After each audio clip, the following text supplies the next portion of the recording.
diz respeito à exata dimensão e latitude que deve ser dada ao artigo 5º, inciso 57 da Constituição Federal.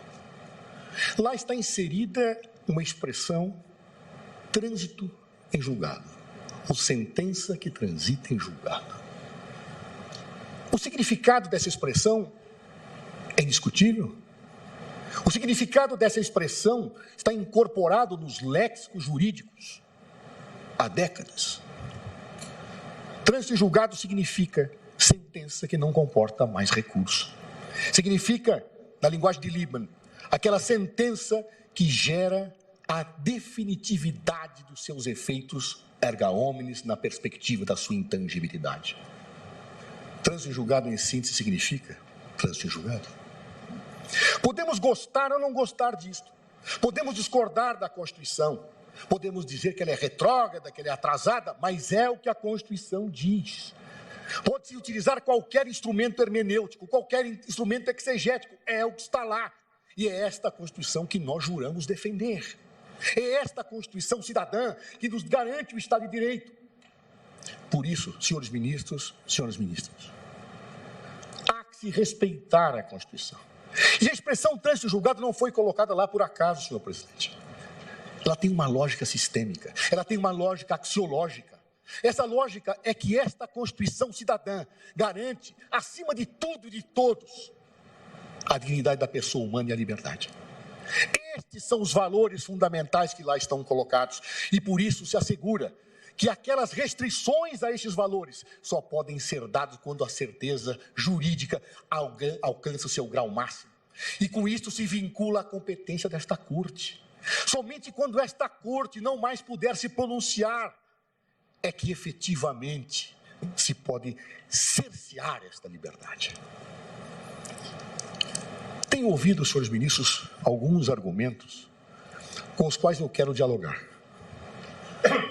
Apregou-se muito um consequencialismo jurídico, que a meu juízo não é aplicável ao direito penal. Mas vamos dialogar. O primeiro argumento que se coloca é que esta decisão acabaria com a violência, com a ilicitude, e que esta decisão eliminaria o sentimento de impunidade. Me permitam dizer, senhores ministros, não com uma autoridade que não tenho, mas com a experiência de quem viveu como titular do Ministério da Justiça mais de 5 anos.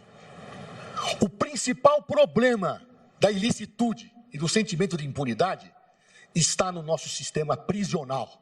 É lá que está. O crime é comandado dali. Lá pessoas entram pequenos delinquentes e saem grandes membros, portentosos membros de organizações criminosas. É lá que está o problema. Nós não temos unidades prisionais, salvo honrosas exceções, que permitem uma mínima possibilidade de recuperação. É entrar lá e destruir vidas. É entrar lá e sair destruído. Nós queremos ampliar isto. É isto? Para combater a violência? Pois é exatamente assim que nós fornecemos o tônus de sobrevivência das organizações criminosas. É quando nós colocamos pessoas lá, sem qualquer reflexão, e que até poderiam sair mais tarde. E essas pessoas são cooptadas por essas organizações. E saem de lá grandes delinquentes. Ou nós resolvemos o problema do sistema prisional no Brasil, ou não parará a impunidade. E posturas interpretativas como estas, que contrariam a Constituição, apresentam uma pseudo-situação de causa e efeito que não ocorre. Ela não ocorre. Não é prendendo desta forma que nós resolveremos o problema, só agravaremos o sistema. E se dirá, construam mais prisões. Eu tentei construir com o ministro. Tentei. Não há verba para suprir esse déficit. Não há. E mais, ninguém quer um presídio para chamar de seu. Ninguém quer.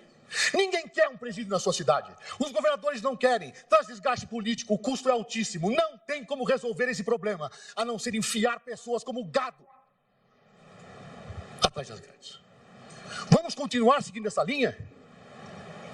Se fizermos isto, poderemos até ter o aplauso no primeiro momento, porque as pessoas pensam que tudo se resolverá.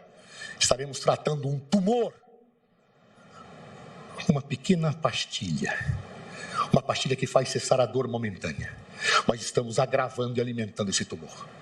Não é justo pisotear-se a Constituição cidadã para termos uma política que joga contra a sociedade, que joga contra os seres humanos, que aniquila vidas, porque basta colocar alguém atrás das grades para que essa pessoa nunca mais se recupere, com honrosíssimas exceções. Honrosíssimas exceções. Um outro argumento que tenho ouvido, senhores ministros e senhora ministra, diz respeito aqui, bem, a eficácia disso. Pouco se revê as decisões, Na verdade, as revisões são quase sempre mantidas, porque aqui só se discute questões de fato, de direito, não se discute questões de fatos e senhores. O direito penal moderno no Estado de Direito exige a discussão de limites da ação estatal. E é por isso que esta Corte tem um papel fundamental nesta questão, porque é ela que é a guardiã da Constituição e não pode abdicar dessa prerrogativa, É ela que tem que dizer, em último grau, se o Estado agiu bem ou agiu mal. Estatísticas. Vejo recentemente um artigo muito interessante, Dr. Marco Aurélio Carvalho, do Grupo Prerrogativas a que pertenço, e Dr. Pedro Carriello, que apontam números. Números que nem sempre são coincidentes com outros, que dizem que a eficácia é pequena. Eu não vou entrar neste mérito, senhores ministros, porque seres humanos não são insumos econômicos. Seres humanos não se medem por estatística. Um médico que cometa, após ter salvado 1 milhão de pessoas clinicando, um erro, uma imperícia numa cirurgia, perde a sua licença. O judiciário não pode ser avaliado por outra regra. Pode ter prendido muito bem, mas se prende alguém destruindo a sua vida, tem que ser recriminado. E é o que a Constituição quis fazer. A Constituição quis fazer isto, dar segurança máxima para que alguém pudesse perder um bem tão precioso como a liberdade. Mas as pessoas vão ficar soltas. E a impunidade, para isso existe a prisão preventiva. Para isso o sistema dá resposta. Se as pessoas trazem risco à sociedade, muito bem, que se prenda preventivamente. Mas não coloquemos atrás das grades pessoas que não dão risco apenas porque o sistema judiciário é moroso. É moroso? É moroso. É ruim ser moroso? É. Mas não é abolindo direitos que eu resolvo essa dimensão. Vamos sentar, vamos discutir, vamos resolver o sistema, vamos dar mais situações sérias, vamos criar um juizado de instrução, vamos fazer o que quiserem, menos pisotear sobre a Constituição. Menos isso. Menos trancafiando pessoas que depois podem sair. Não importa o número, são vidas humanas. Não é gado, não estamos falando de arroba de carne, estamos falando de vidas, vidas destruídas. E quem tiver dúvida, visite um presídio. Visite um presídio. Eu vi cenas como ministro horrorosas, de cabeça sendo decapitadas e transformadas como um jogo de futebol, porque seres humanos, senhores ministros, que não são tratados como seres humanos, agem como bestas feras. E é o que nós estamos produzindo com situações interpretativas como esta. A opinião pública, me desculpe, não se pode confundir opinião pública com o senso comum.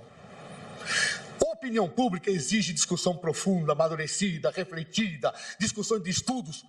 Hoje, esta resposta é epidérmica. É utilizada com argumentos retóricos sem nenhum estudo.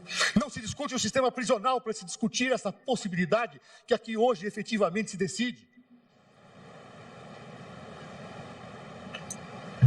Fosse o senso comum valer, venhamos abolir os tribunais e vamos transformar a justiça naquelas arenas romanas, em que o imperador havia sim ou não.